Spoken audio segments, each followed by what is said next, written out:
Magandang araw sa lahat, mga kaibigan ko. Kumusta na po kayo? Ito na naman ako, ako dito, maglagay ako ng alambre sa bawat petals ng orchids. Tapos ganyan lang ang trabaho ko.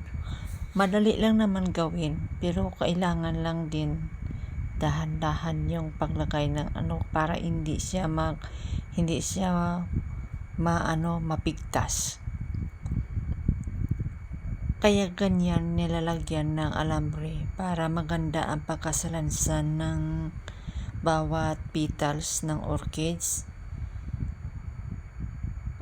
Sa ibang flower shop, hindi sila naglalagay ng alambre. Kami lang naman ang nilalagyan namin lahat.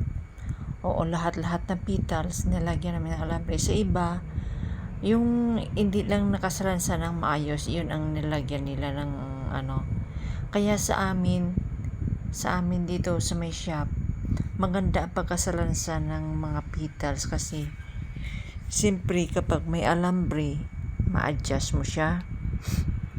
At saka madali mo maayon ba sa ang pagkasalansan niya.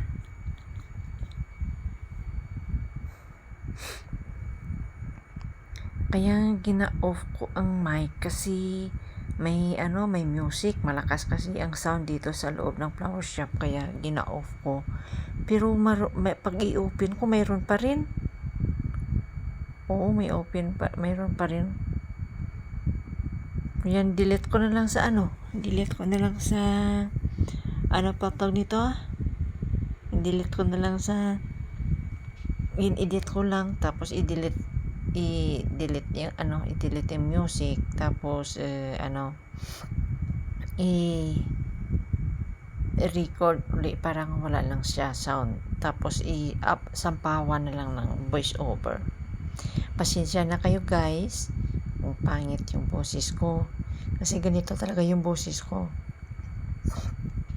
hindi maganda, pero sige lang, pagtyagaan nyo na lang ha. At sana guys, hinihiling ko sa inyo, sana like nyo naman ng video, panoorin nyo, at saka i-like. At saka subscribe na rin ninyo ako. Okay ba guys?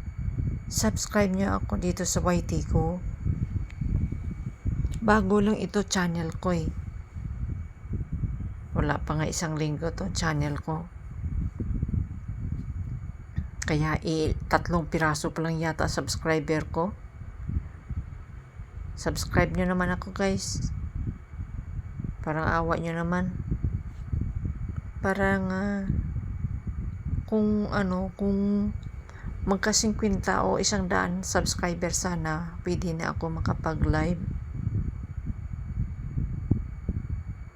Tulungan nyo naman ako guys, i-subscribe ang YouTube channel ko.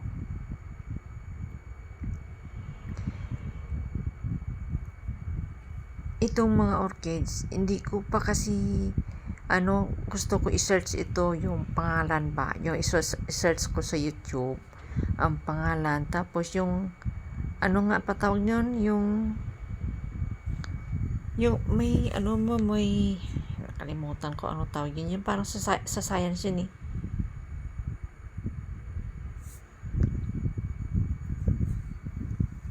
I-search ko pa yan, tapos ilagyan ko lang, i-edit ko lang itong mga video, tapos ilagyan ko ng pangalan kung anong klaseng orchids ang mayroon. Ganito, ito talaga yung gawa ko dito sa sa flower shop. Ganito yung ginagawa ko dito. Kasi ito trabaho ko. Madali lang naman. Pag nakasanayan mo na, sa tagal pa naman ng panahon na ganito yung trabaho ko. Kaya itong sa yung kasama ko, ito kumukuha ng baso. Yan, kasama sila ni ma'am niyan. Nag-arrange sila ng flowers. Ako, nakatuka ako sa orchids. Tagalagay ng alambre na support, tapos yung sa bawat petals. Minsan, pag marami yung